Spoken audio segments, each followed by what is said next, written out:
नमस्कार, मैं हूं रविंद्र जैन और आप देखना शुरू कर चुके हैं सबकी खबर। मध्य प्रदेश की राजधानी भोपाल को आखिर किसकी नज़र लग गई है। भोपाल में पहले 1800 करोड़ रुपए की ड्रग्स जब्त होती है और उसके बाद पूरे देश भर में भोपाल की बदनामी होती है, मध्य प्रदेश की बदनामी होती है।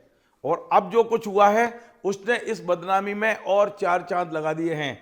हम देख रहे हैं मध्य प्रदेश के परिवहन विभाग के एक आरक्षक के पास अब तक 100 करोड़ रुपए मिल चुके हैं और अभी ये लिस्ट पूरी नहीं हुई है। अभी तक जो सूचनाएं आ रही हैं उसके अनुसार इसके पास इतना ही पैसा और हो सकता है।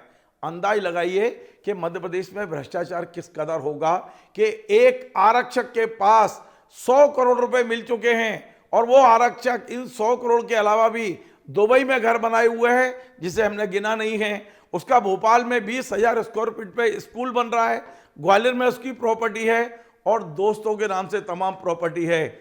आज मैं आपको बहुत सारी नई चीजें बताने वाला हूं और 5 ऐसे सवाल हैं जिनका उत्तर ढूंढने की कोशिश हम करेंगे। आज हमारे स्टूडियो में इस मुद्दे पर एक वरिष्ठ पत्रकार भी है, मैं उनसे भी आपको मिलवाऊंगा। आपसे निवेदन है कि आप इस पूरे कार्यक्रम को देखिए, अंत तक बने रहिए। कई ऐसी जानकारियां हैं जिन्हें सुनकर आप चौंक जाएंगे। दरअसल हम सबसे पहले बात कर रहे हैं कि सौरभ के पास, जो परिवहन विभाग का आरक्षक सौरभ है, सौरभ शर्मा के पास आखिर प्रॉपर्टी कितनी है। क्योंकि अभी तक जो सूचनाएं आई हैं उसके अनुसार लगभग 100 करोड़ की गणना अधिकारी कर चुके हैं। लेकिन अब दुबई की खबर आ रही है कि दुबई में वो रह रहा है परिवार के साथ, दुबई में भी उसने प्रॉपर्टी बना ली है। तो क्या वाकई दुबई में बहुत सा पैसा उसने ट्रांसफर कर दिया है? इसके अलावा ग्वालियर में प्रॉपर्टी बताई जा रही है। लोकायुक्त के सूत्र ये बता रहे हैं कि उसके यहाँ से जो दस्तावेज जब्त हुए हैं उसमें 25 प्रॉपर्टी के कागज हैं। अब अंदाज लगाइए कि ये प्रॉपर्टी कितनी है। सबसे पहला सवाल जिसे हम हल करने की कोशिश करेंगे कि सौरभ के पास संपत्ति कितनी है। अभी तक 100 करोड़ छप रहा था, आज कुछ लोगों ने अनुमान लगाया है कि ये प्रॉपर्टी दुगनी लगभग 200 करोड़ भी हो सकती है। अब सवाल यह है कि ये पूरी प्रॉपर्टी, सवाल क्रमांक 2, ये पूरी प्रॉपर्टी क्या सौरभ की अकेले की है या इसमें किसी मंत्री का भी योगदान है या किसी अधिकारी की भी ये संपत्ति लगी हुई है? क्या सौरभ उन लोगों का पैसा चला रहा है? इसका जवाब भी हम ढूंढने की कोशिश करेंगे। तीसरा सवाल बहुत महत्वपूर्ण है। खबर हमारे सूत्र हमें बता रहे हैं और जिम्मेदार सूत्र हमें बता रहे हैं, सौरभ के बेहद नजदीक 3 मित्र हैं जो शपथ ले चुके हैं, कसम खा चुके हैं कि वे सौरभ को बर्बाद करके रख देंगे। और ये 3 दोस्त लगातार लोकायुक्त, आयकर और ईओडब्ल्यू के संपर्क में हैं। मैं तीनों संस्थाओं के नाम बता रहा हूं जिनके अधिकारियों से मेरी बात हुई है। तीनों अधिकारियों के संपर्क में हैं, पॉइंट पर पॉइंट सूचनाएं दे रहे हैं। यहां तक बताया है कि सौरभ के घर के अंदर कहां अलमारी है, कहां लॉकर है, कहां पैसा है, चांदी कहां छुपी हुई है, सोना कब गाड़ी में रख दिया गया है, 10 करोड़ रुपए गाड़ी में कब रखे गए, गाड़ी कहां खड़ी हुई थी, गाड़ी कब यहां से रवाना की गई। ये सारे पॉइंट टू पॉइंट सूचना देने वाले कोई और नहीं, 3 व्यक्ति हैं। मुझे तीनों के बारे में सूचना मिली है और ये तीनों व्यक्ति सौरभ के खास दोस्त बताए जा रहे हैं। एक सवाल ये भी है और ये सवाल भारतीय जनता पार्टी के अंदर चल रहा है, सागर और बुंदेलखंड की राजनीति में चल रहा है कि क्या सौरभ कांड मध्य प्रदेश के किसी मंत्री की बलि ले लेगा? क्या भारतीय जनता पार्टी के अंदर जो खाई बढ़ी है वो और बढ़ेगी? क्या मंत्री जी का इस्तीफा हो जाएगा? क्या दूसरे व्यक्ति जो मंत्री बनना चाहते हैं सौरभ के इस मुद्दे को मुद्दा बनाकर वो मंत्री पद की शपथ ले लेंगे? क्या नया मंत्री मिलेगा या पुराना मंत्री भी हट जाएगा? ये तमाम सारी चर्चा है। और एक सबसे बड़ी और अहम सवाल, जो एक सवाल हवा के अंदर है, वो ये है कि 19 दिसंबर को मध्य प्रदेश लोकायुक्त की टीम अरेरा कॉलोनी में E7/78 सौरभ के घर पहुंची थी और पास में ही E7/657 657 नंबर बंगले, जहां चेतन गौर जो सौरभ का मित्र है वहां रहता है, वहां पहुंची थी। वहां उसका सौरभ का कार्यालय भी बताया जा रहा है। जब लोकायुक्त की टीम ने भोपाल में 2 स्थानों पर 19 तारीख की सुबह करीब 6:30 बजे रेड कर दी थी, तो फिर सवाल यह है कि क्या लोकायुक्त की टीम की सूचना लीक हुई? कि उन्होंने पहले से ही सारा माल, जिसमें 52-54 किलो सोना और 10 करोड़ रुपए कैश गाड़ी में रख दिया गया, और वो गाड़ी 19 तारीख की रात यानी कि 20 तारीख की सुबह 2 बजे इनकम टैक्स के हाथ लगी है। तो वो गाड़ी क्या आयकर विभाग के छापे के बाद ये माल रखा गया है, या छापे के पहले ही सूचना लीक हो गई तो ये माल रख लिया गया? और यदि ये माल रख लिया गया तो ये गाड़ी कहाँ खड़ी थी? ये गाड़ी किन किन रास्तों से होती हुई मेंढोरी पहुंची? ये ऐसे सवाल हैं जिनके सवालों के जवाब जब तक नहीं आएंगे आप तह तक नहीं पहुंच पाएंगे। और आज मैं इन तमाम सारे सवालों पर भी बात करूंगा। मेरे स्टूडियो में एक वरिष्ठ पत्रकार धर्मेंद्र पेगवार जी हैं। धर्मेंद्र पेगवार जी मध्य प्रदेश परिवहन विभाग की पिछले 20-25 साल से रिपोर्टिंग कर रहे हैं, काफ़ी जानकारी रखते हैं। मैं उनसे चर्चा करूंगा, लेकिन मैं पहले आपको एक बात बता दूं कि सबसे बड़ी बात जो पकड़ी है वो मध्य प्रदेश में उप नेता प्रतिपक्ष सत्यदेव कटारे के पुत्र हेमंत कटारे ने पकड़ी है। हेमंत कटारे जी ने कल जो वीडियो जारी किया है अपने फेसबुक पर, उन्होंने साफ साफ कहा है कि मध्य प्रदेश के मुख्यमंत्री, मध्य प्रदेश के मुख्य सचिव और डीजीपी उनसे निवेदन किया है कि भोपाल में 19 तारीख की सुबह से लेके 20 तारीख की सुबह तक के जितने भी सीसीटीवी फुटेज हैं उसको आप जब्त करिए, क्योंकि वो जो कार है जिसमें 54 किलो सोना है, 10 करोड़ रुपया कैश है, वो गाड़ी मेंढोरी तक पहुंची किस रास्ते से है? क्योंकि ये गाड़ी चेतन की बताई गई है। चेतन का मकान जो E7/657 यानी 657 है, वहां से ये गाड़ी निकली है। तो सवाल ये है कि जब 19 तारीख की सुबह लोकायुक्त ने वहां छापा डाल दिया, उसके बाद में ये गाड़ी वहां से कैसे निकली? और यदि उसके पहले वो गाड़ी निकली है तो क्या चेतन को ये सूचना हो गई थी कि सुबह लोकायुक्त की टीम आने वाली है, तो उसने पहले से पूरा माल भर दिया गाड़ी में? फिर गाड़ी कितने बजे वहां से निकली अरेरा कॉलोनी से? वो गाड़ी किन किन रास्तों से होती हुई वो मेंढोरी तक गई है? ये जानकारी मिलने पर बहुत सारे खुलासे होंगे कि कैसे ये हुआ है। और दूसरी बड़ी बात जो हमें सूत्र बता रहे हैं कि लोकायुक्त की टीम का ही कोई विभीषण था, लोकायुक्त की टीम के अंदर ही कोई ऐसा व्यक्ति था जिसे पता था कि 19 तारीख की रात को एक गाड़ी मेंढोरी की तरफ छिपाई गई है, उसमें बहुत सारा माल रखा हुआ है। उस व्यक्ति ने अपने डीजी को, अपने एसपी को सूचना देने के बजाय सूचना उन्होंने दी सीधी लोकायुक्त, सीधी आयकर विभाग को, इनकम टैक्स डिपार्टमेंट को। ये ऐसी चीजें हैं जिसकी जांच करने के लिए अब ये लोकल एजेंसियों के भरोसे की बात नहीं है। मुझे लगता है ये पूरा मामला तो सीबीआई का बनता है, लेकिन अब मध्य प्रदेश सरकार इसे दबाएगी या वाकई जांच तक पहुंचाएगी, निष्कर्ष तक पहुंचाएगी। मैं एक बात का जवाब देता हूं कि 200 करोड़ के आसपास की प्रॉपर्टी अब दिखाई दे रही है। हम 100 करोड़ रुपए मान रहे थे, हो सकता है अब 200 करोड़ रुपया हो। दूसरे सवाल का जवाब कि क्या अफसरों की प्रॉपर्टी इसमें है, तो कहा यह जा रहा है कि एक पूर्व मंत्री के एक परिचित व्यक्ति हैं जिनका पैसा इसके पास लगा हुआ है, उनका हिसाब किताब अभी पूरा नहीं हो पाया है। हो सकता है कुछ पैसा मंत्री से जुड़े हुए लोगों का हो, लेकिन मंत्री के यहाँ के सूत्र बता रहे हैं कि मंत्री दिसंबर 2023 में इससे पूरा हिसाब कर चुके थे। जो मेरे सूत्र बता रहे हैं, कोई ये ऐसा नहीं है कि यही सारा सच है जो मैं बोल रहा हूँ, मैंने सारी खबरें सूत्रों के हवाले से दे रहा हूँ। तीसरा, वो जो 3 दोस्त कौन हैं, मैं संकेत में बता रहा हूँ और संकेत में समझने वाले समझ जाएंगे।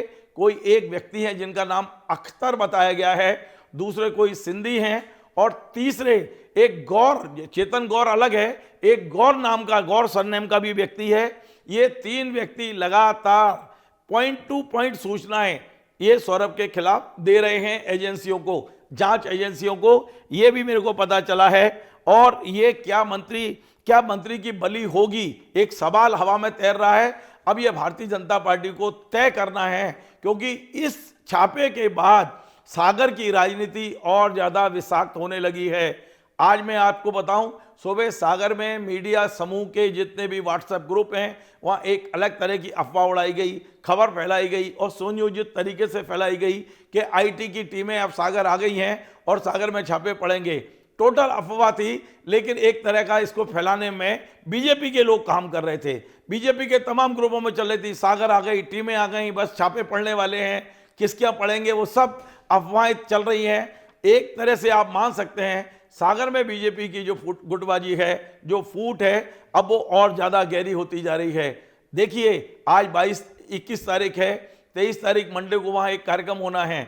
उस कार्यक्रम में जो कार्ड छपे हैं, जो उत्तराखंड के मुख्यमंत्री, मध्य प्रदेश के मुख्यमंत्री, विधानसभा के स्पीकर वहाँ पहुँचने वाले हैं सागर, वहाँ इन्विटेशन कार्ड छपे हैं। उसमें गोविंद राजपूत जी का नाम है, शैलन जैन का नाम है, लेकिन गोपाल भार्गव, भूपेंद्र सिंह सबके नाम कार्ड में नहीं छपे हैं। इसे भी एक बड़ा मुद्दा बना दिया गया है और तमाम सारी चीजें वहां चल रही हैं सागर में। तो सागर में राजनीति बढ़ती चली जा रही है, खाई बढ़ती चली जा रही है और सवाल पूछा जा रहा है, क्या सौरभ के बहाने गोविंद राजपूत का इस्तीफा मांगा जाएगा, या क्या गोविंद राजपूत का विरोध करने वाले विधायकों में से किसी को मंत्री बनाया जाएगा, क्या बैलेंस करने की कोशिश होगी।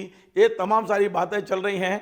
अंतिम निर्णय पार्टी हाईकमान को करना है इस संबंध में, लेकिन इतना जरूर है कि अब ये खाई कम होने का नाम नहीं लेगी और बढ़ने की संभावना है। एक सबसे अंतिम सवाल यह है कि जो कल हेमंत कटारे जी ने कहा है, आगे बढ़ने से पहले मैं हेमंत जी का वो वीडियो सुनाता हूं जो उन्होंने फेसबुक पर डाला है कि अरेरा कॉलोनी में जो चेतन गौर हैं उनके घर से लेकर और मैंडोरी के उस फार्म हाउस तक जहां गाड़ी भेजी गई है उसके सीसीटीवी फुटेज सेव किए जाएं।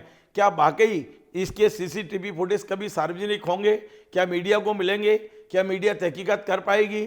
ये गाड़ी कहाँ खड़ी थी 19 तारीख को सुबह जब लोकायुक्त ने रेड की है तब से लेकर और 19 की रात 2 बजे यानी 20 की सुबह तक इस गाड़ी की लोकेशन आराम से मिल सकती है यदि प्रशासन चाहेगा तो। लेकिन क्या वाकई इच्छा शक्ति है पुलिस की, क्या लोकायुक्त की टीमें इस बात का करेंगी कि पूरी सीसीटीवी निकाल कर पता लगाएं, क्या आयकर विभाग ये काम करेगा, इस पर हमारी नज़र है। लेकिन ये एक बहुत बड़ा साक्ष्य है।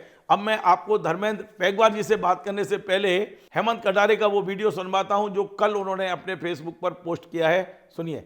ये जो रेड अरेरा कॉलोनी स्थित निवास पर हुई है, सेवानिवृत्त परिवहन के आरक्षक सौरभ शर्मा और उनके मित्र चेतन का इसमें नाम सामने आ रहा है और उनके द्वारा कई करोड़ों रुपए की संपत्ति अर्जित की गई थी, कालाधन अर्जित किया गया था। परंतु ये बहुत छोटी मछली है, इसमें जो असली बड़े मगरमच्छ है वो अभी उनके नाम सामने आना बाकी है। और मुझे ऐसी आशंका है और ऐसी खबर प्राप्त हुई है कि इसमें कई महत्वपूर्ण तथ्य डिलीट किए जा सकते हैं। इसलिए मेरा आग्रह है माननीय मुख्यमंत्री डॉक्टर मोहन यादव जी से, चीफ सेक्रेटरी अनुराग जैन जी से और डीजीपी कैलाश मकवाना जी से कि जो गाड़ी के फुटेज हैं, जिस गाड़ी से माल बरामद हुआ है अरेरा कॉलोनी से लेकर जब वो गाड़ी निकली और जिस स्थान पर माल बरामद हुआ वहां तक के सारे गाड़ी के फुटेजेस सुरक्षित किए जाएं, क्योंकि कोई बड़े दबाव में उनको डिलीट भी करवा सकते हैं, इसमें बड़े लोग भी शामिल हैं। और इन सारे फुटेजेस को सुरक्षित करके अपने पास रखें, मेरा आपसे आग्रह है, जिससे कि जांच के जो साक्ष्य हैं वो मिटाए नहीं जा सके। जरूरत पड़ेगी तो मैं इस पूरे प्रकरण को हाईकोर्ट भी लेकर के जाऊंगा और हो सकता है हाईकोर्ट में फिर यह साक्ष्य पुनः मांगे जाए। तो इसलिए भोपाल पुलिस कमिश्नर हूं या ट्रैफिक के जो सीनियर अधिकारी हैं वो सारे फुटेजेस को अपने पास सुरक्षित करके रखें। ये बहुत बड़ा मामला है, बहुत बड़ा खुलासा है। आपने हेमंत कटारे को सुना। आज जीतू पटवारी ने भी प्रेस कॉन्फ्रेंस की है, लेकिन उन्होंने कोई नई जानकारी नहीं दी है। जीतू पटवारी ने प्रेस कॉन्फ्रेंस में केवल और केवल भोपाल में जो अखबार छपे हैं वो दिखाए हैं। उनका अपना कोई नेटवर्क नहीं, ऐसा लगता है उनके पास कोई नई सूचना नहीं इस पूरे मुद्दे पर। वे केवल अखबार दिखा दिखा के कहते रहे कि मध्य प्रदेश में भ्रष्टाचार हो रहा है, लेकिन आज की पत्रकार वार्ता में जीतू पटवारी ने कोई भी नई जानकारी या कोई ऐसी जानकारी नहीं दी है जिसके लिए पत्रकार वार्ता बुलाई जाती है।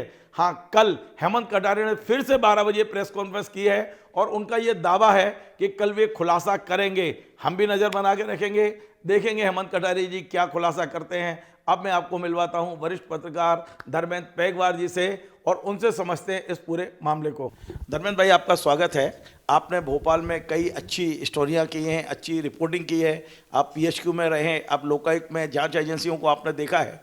सौरभ को संबंध में आपको समझना चाह रहा हूं आपसे कि ये जो सौरभ है ये क्या बला है। आपने आज प्रजातंत्र में भी एक अलग एंगल से स्टोरी की है। देखिए, निश्चित तौर पर सौरभ शर्मा मध्य प्रदेश में जो पिछले सालों में भ्रष्टाचार हुआ उसकी एक बहुत महत्वपूर्ण कड़ी है। यदि इसकी बहुत बारीकी से जांच हुई, जबकि इस जांच का अंजाम तब पहुँचेगा जब मध्य प्रदेश का राजनीतिक नेतृत्व या देश का उच्च राजनीतिक नेतृत्व कोई सख्त कार्रवाई करने के निर्देश देगा। सौरभ शर्मा की नियुक्ति ही गलत हुई है। उनके पिताजी चिकित्सा विभाग में थे, और चिकित्सा विभाग में ही सैकड़ों पद अभी भी खाली पड़े हैं। भोपाल जैसी राजधानी में आउटसोर्स पर काम चल रहा है। ऐसे में उनकी परिवहन में नियुक्ति और परिवहन में भी फील्ड में नियुक्ति, ये कई संदेह को जन्म देती है। तपन भाई, एक सवाल ये है कि अभी तक ये माना जा रहा है कि सौरभ के पास लगभग 100 करोड़ से ज़्यादा की संपत्ति तो मिल चुकी है। कुछ कह रहे हैं 200 करोड़ की है, कोई कह रहे हैं और ज़्यादा होगी। क्या लगता है कि वाकई एक आरक्षक जिसने केवल 7 साल नौकरी की हो और 2 साल से वो अपना VRS लेके बैठा है, उस पर इतना मतलब खजाना का खजाना मिल रहा है? देखिए, मैं सबकी खबर के माध्यम से एक जानकारी और देना चाहता हूँ। ये मेरी जो सोर्सेज हैं, ये 100-200 करोड़ की नहीं, ये उससे ज़्यादा की बात है। क्योंकि 100-200 करोड़ का तो से ज़्यादा का तो उसका निवेश है। लोकायुक्त की टीम ने 25 जो ज़मीनों के कागजात बरामद किए हैं, वही करोड़ों अरबों रुपए की ज़मीनें हैं, बहुत बेशकीमती ज़मीनें हैं। दूसरी बात, सौरभ शर्मा का मध्य प्रदेश के मछली के ठेकों में बहुत बड़ा निवेश है। ये बात लोकायुक्त को पता चली है, और लोकायुक्त इस एंगल पर काम कर रही है कि अशोकनगर जिले में जो बड़ी डैम है, उसका ठेका सौरभ शर्मा ने लिया हुआ है। सौरभ शर्मा ने 20,000 स्क्वायर फीट का एक सरकारी ज़मीन, जो कि पार्क की ज़मीन थी, आप उसके राजनीतिक रसूख का अंदाज़ा लगा सकते हैं कि जो ज़मीन शाहपुरा, जहाँ पर कई रिटायर अधिकारी रहते हैं, शहर के बीच का हिस्सा है, पास कॉलोनी है, वहाँ पर पार्क के लिए आरक्षित की गई ज़मीन पर उसको स्कूल बनाने की परमिशन नगर निगम ने दे दी। TNCP कुछ नहीं बोल रहा। तो उसके जो हाथ हैं या उसका जो रसूख है, उसकी जो जुगाड़ है, उसका जो वर्चस्व है, वो बहुत ज़्यादा है। उसके पीछे कोई बहुत बड़े लोग हैं जो उसको राजनीतिक संरक्षण देते हैं, प्रशासनिक संरक्षण देते हैं। इस कारण उसका कोई बाल बाका अभी तक नहीं कर पाया है। तपन भाई, आपने कहा है कि लोकायुक्त जांच कर रहा है और बहुत है 100-200 करोड़। तो आपको अभी तक का क्या अनुमान क्या है, मोटे अनुमान में अभी तक, जब हम आज 21 तारीख की शाम को 5:30 बजे चर्चा कर रहे हैं, अंदाज क्या है? 100, 200, 300 कितना है? और दूसरा इसी से मिलता हुआ जवाब है, सवाल है, क्योंकि दूसरा सवाल भी मेरा है, ये सारी संपत्ति सौरभ की है या किसी राजनेता की है या किसी अफसर की है? क्या कोई पार्टनर है उसके साथ? देखिए, जिस तरह का संदेह व्यक्त किया जा रहा है, तो परिवहन विभाग में जो मंत्री रहे हैं 2015 से लेके 2023 तक, तो वो दोनों मंत्री मध्य प्रदेश के एक क्षेत्र विशेष से रहे हैं। और सौरभ शर्मा की नियुक्ति उन मंत्री जी के दौर में समय में हुई जो अभी अपने बयानों को लेकर चर्चा में है। इसलिए पहला सवाल उन्हीं से होगा कि इसकी नियुक्ति नियम विरुद्ध तरीके से फील्ड में कैसे हुई, और जब यदि नियुक्ति हुई है, नियमों को तक पर रखकर हुई है, तो निश्चित तौर पर कोई ना कोई इंटरेस्ट किसी ना किसी हो सकता है, उनका नहीं हो तो उनसे किसी अन्य राजनेता का रहा हो, किसी ब्यूरोक्रेट का रहा हो, कोई दबाव रहा हो, पार्टी के स्तर पर रहा हो, तो इसका जवाब वो मंत्री जी को जरूर देना पड़ेगा। अगला सवाल मेरा ये है कि क्या ये पूरा कांड जिसमें लग रहा है कि कुछ मंत्रियों के संरक्षण है, क्या आपको लगता है कि किसी मंत्री की बलि हो सकती है? भारतीय जनता पार्टी में किसी विधायक की बलि हो सकती है? क्या मंत्री विधायक दोनों की बलि हो सकती है, या उन दोनों का कद कम हो सकता है? क्या हो सकता है इससे? सौरभ कांड ने नुकसान किसका किया? देखिए, मुझे ऐसा लगता नहीं है, मेरा जो अनुभव है 28 साल की पत्रकारिता का, कि इससे किसी का नुकसान होगा। ये 5, 7, 10 दिन खबरें चलेंगी। एक समय था जब हम आप लोगों की खबरें पढ़ते थे, तब एक खबर लिखी जाती थी और खबर की कटिंग चलती थी और खबर पर कार्रवाई होती थी। अब राजनेताओं की और ब्यूरोक्रेट दोनों की चमड़ी इतनी मोटी हो गई है कि कितनी भी मीडिया ट्रायल हो, कितनी अच्छी खबरें छापी जाएं, भ्रष्टाचार, अब इस भ्रष्टाचार को समाज ने भी स्वीकार कर लिया है। पहले सामाजिक संगठन, समाज में आलोचना होती थी, अब जितना बड़ा भ्रष्टाचारी उतना बड़ा वो परोपकारी हो गया है। लोग भ्रष्टाचार के पैसे से धार्मिक कथाएं आयोजित कराने लगे हैं। तो अब ये सौरभ शर्मा का क्या होगा, मुझे नहीं लगता कि बहुत कुछ होगा, क्योंकि सौरभ शर्मा आखिरी कड़ी होगा और सौरभ शर्मा के आगे की कड़ी इनकम टैक्स ही नहीं जोड़ पाएगी। मध्य प्रदेश में हनी ट्रैप हुआ 2020 में, हनी ट्रैप के आरोपियों का क्या होगा? हनी ट्रैप में जो लोग थे, जो राजनेता थे, वो सबको मालूम था और दोनों दलों के थे, उनका कुछ नहीं हुआ। तो मुझे लगता है कि इसमें भी ऐसा ही होगा और मध्य प्रदेश में राजनीतिक जुगलबंदी का खेल है। नंदन भाई, मेरे सूत्र मुझे बता रहे हैं कि 3 लोग हैं जो सौरभ को बर्बाद करने पे उतारू हैं। आपकी कोई ऐसी सूचना हो? क्योंकि मुझे लोकायुक्त के सूत्र भी बता रहे हैं कि वे लगातार संपर्क में थे DG लोकायुक्त के, DG EOW के और आयकर विभाग के। आखिर ऐसी क्या दुश्मनी हुई होगी इसकी अंदाज, क्योंकि अपन एक अंदाज ही लगा सकते हैं, अपन उसमें पार्ट नहीं है, तो क्या दुश्मनी होगी कि 3 लोग इसे बर्बाद करने के लिए पूरी सूचनाएं घर के कोने कोने में कहाँ क्या रखा है वो सूचनाएं तक एजेंसियों के पास थी। देखिए, निश्चित तौर पर कोई दोस्त ही दुश्मन बनता है, और जो दोस्तों को ही सब जानकारियाँ होती हैं वो विभीषण ही राज देता है। विभीषण ही राज देता है। बट आदिकाल से ये परंपरा चली आ रही है, और जब हराम का पैसा आता है, करप्शन का पैसा आता है, बिना मेहनत का पैसा आता है, वो तमाम अपने साथ बुराइयां लेकर आता है, और उसके हिस्से की जो लड़ाई होती है वो इस अंजाम तक पहुंचती है। तो मेरी जो सूचना है, ये जो भी मुखबिर था, लोकायुक्त में लिखित में शिकायत हुई, उसमें 19 तारीख को एफआईआर हुई, छापा मारने के पहले एफआईआर की जाती है, उसके बाद ही कार्रवाई की जाती है। जबकि लोकायुक्त एसपी बाहर थे, लेकिन लोकायुक्त पर इस तरह की सूचना आ रही थी कि पैसा कहीं डाइवर्ट हो सकता है, तो इसलिए वो छापा जल्दी मारा गया, क्योंकि लोकायुक्त एसपी एक इंडक्शन कोर्स करने के लिए विदेश गए हुए थे। एक प्रभारी एसपी को भेजकर वहाँ कार्रवाई की गई। दूसरा, जो भी सूत्र था जो इस पर कार्रवाई करवाना चाहता था, वो सिर्फ लोकायुक्त के संपर्क में नहीं था, वो इनकम टैक्स के भी संपर्क में था, वो भोपाल पुलिस के भी संपर्क में था। तो आप देखिए कि इस मामले में जब लोकायुक्त उस गाड़ी को नहीं पकड़ पाई, वो सोना नहीं पकड़ पाई, तो उस व्यक्ति ने सिर्फ लोकायुक्त, इनकम टैक्स और ईओडब्ल्यू के लोगों को ही नहीं, भोपाल पुलिस के सीनियर अफसरों को भी फ़ोन किए। भोपाल पुलिस भी वहाँ पहुँची, और आप देखिए कल भोपाल पुलिस की एक महिला अफसर है, नई अफसर हैं, युवा अफसर, उन्होंने इस मामले में बाइट दी। उनको बताना पड़ा कि ऐसा ऐसे कार्रवाई हुई है, पुलिस की मौजूदगी में हुई है, इतनी बरामदगी हुई है, लगभग 52 किलो सोना बरामद हुआ है, और 9 करोड़ 86 लाख रुपए बरामद हुए। तो वो व्यक्ति किसी भी कीमत पर ये नहीं चाहता था कि कोई एजेंसी से कहीं ना कहीं ये बच के निकल नहीं पाए। नवनीत भाई, एक आखिरी सवाल, और ये सबसे महत्वपूर्ण है, बहुत ज़्यादा गंभीर सवाल है। सवाल ये है कि 19 दिसंबर को सुबह 7:30 बजे सौरभ और उनके मित्र चेतन क्या लोकायुक्त पहुंच गया था। लोकायुक्त ने वहां सर्च शुरू कर दी थी, और 19 तारीख देर शाम को एक गाड़ी भोपाल की गलियों में घूमती हुई, सड़क पर घूमती हुई मेंडोरी पहुंच जाती है, और रात 2 बजे वो आयकर के हाथ पड़ती है। तो अब सवाल ये है कि क्या लोकायुक्त छापे की सूचना थी, जो उन्होंने उस गाड़ी में सारा माल भर लिया और गाड़ी को कहीं खड़ा कर दिया, और उस लोकायुक्त छापे के बाद भी गाड़ी को मूवमेंट करा के वहाँ तक ले गए, या लोकायुक्त की जानकारी में थे लोकायुक्त अधिकारियों की कि मतलब उनको बता के, उनको सेट करके ये गाड़ी निकली है उनके घर से। कैसे एक गाड़ी जिसमें 52-54 किलो सोना, 10 करोड़ रुपए कैश, और भोपाल में घूमती घामती और मेंडोरा तक पहुंच जाती है। और दूसरा, इसी से जुड़ा हुआ सवाल, क्या भोपाल पुलिस को इसके तार नहीं जोड़ना चाहिए कि कितने बजे कहाँ से गाड़ी निकलती है, क्योंकि हर चौराहे पे सीसीटीवी कैमरे हैं। क्या इस सूचना को मध्य प्रदेश की जनता को नहीं बताना चाहिए कि ये हुआ कैसे, ये सारा के सारा?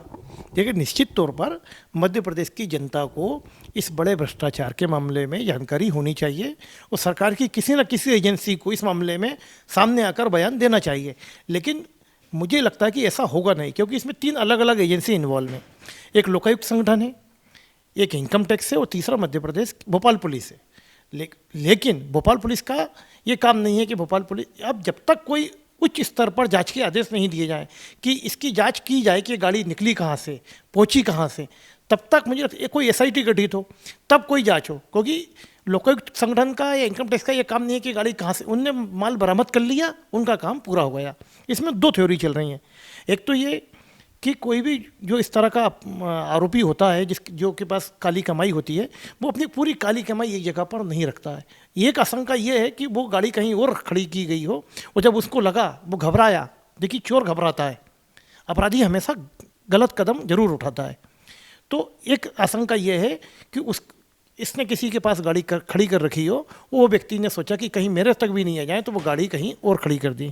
लेकिन जो मुखबिर था, जो इनको पकड़वाना चाहता था, वो रेगुलर फॉलोअप में था, और उसने सभी एजेंसियों को। दूसरी थ्योरी ये है, जो कि कही जा रही है, कि इन लोगों को ऐसा लगा कि यदि लोकायुक्त संगठन इस माल को बरामद करता तो इसकी जब्ती होगी, और इसका रिलीज़ कराने में बहुत समय लगेगा।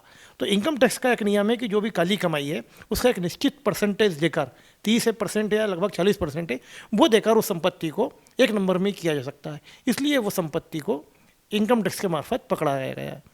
तो 2 अलग अलग थ्योरी पर काम चल रहा है। लेकिन मैं फिर बोल रहा हूँ कि जब तक तीनों एजेंसियों को मिलाकर कोई एसआईटी गठित करके, यदि सरकार चाहे कि इस भ्रष्टाचार की तह तक पहुँचना है, सौरभ शर्मा की नियुक्ति कैसे हुई, सौरभ शर्मा ने पैसा कैसे कमाया, सौरभ शर्मा के पास ये पैसा उसका खुद का है। क्योंकि मैंने आज लिखा है प्रजातंत्र में कि सौरभ शर्मा बैरियर पर लोगों की तैनाती करने के बाद उनसे ही ठेका ले लेता था। और मध्य प्रदेश के 3 बड़े बैरियर, खवासा, मुल्ताई और सेंधवा, इन तीनों बैरियरों पर फिर वो जो भी उसके काम करते थे कटर, वो पूरा पैसा सौरभ शर्मा लेता था और वो फिर तमाम जगहों पर पहुंचता था।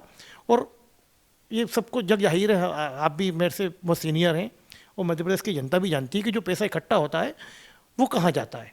वो राजनीतिक दलों के पास जाता है, राजनीतिक चंदे के रूप में जाता है, जो तमाम खर्चे होते हैं। तो सौरभ शर्मा के बारे में यह भ्रष्टाचार की जड़ तक पहुंचने के लिए मुझे लगता है कि कोई एक बड़ी जांच एजेंसी को इस पूरे तीनों एजेंसियों से कोऑर्डिनेशन करके एक बड़ी जांच करने की ज़रूरत है। लेकिन वो तब होगा जब मध्य प्रदेश का या देश का राजनीतिक नेतृत्व ऐसा चाहेगा। बहुत बहुत धन्यवाद। तो आपने सुना, धर्मेंद्र पैगबार जी ने कई बातें बताई हैं और उनका ये मानना है कि 20 साल के अनुभव के आधार पर ये कह सकता हूँ कि हनी ट्रैप की तरह ये मामला भी टाइम टाइम फेस हो जाएगा। कोई सरकार नहीं चाहती है कि उसकी तमाम सारी कमियां बाहर आएँ, उनके नेताओं की या उनके अधिकारियों की बाहर आएँ। अधिकारी, माफिया और राजनेता, ये ऐसा जोड़ बन चुका है तीनों लोगों का कि कोई भी अब इसको बहुत आगे बढ़ने नहीं देगा। और ये देखना 5, 7, 10 दिन अखबारों में छपने के बाद ये मामला ठंडा हो जाएगा। ये धर्मेंद्र जी का अपना अनुमान है, लेकिन हम उम्मीद करते हैं कि इसमें सच्चाई तक लोग पहुँचें और वाकई यदि कोई इसमें दोषी है, किसी का पैसा है, तो कुछ हो ना हो, लेकिन मध्य प्रदेश की जनता को जानकारी मिलना चाहिए कि आखिर इसका सच क्या है। हालांकि ये बहुत मुश्किल है। फिर भी आपको हमारा कार्यक्रम पसंद आए, आप इसे शेयर करें, लाइक करें, कमेंट करें। आपसे बार बार निवेदन है हमारे इस चैनल को सब्सक्राइब अवश्य करें। धन्यवाद।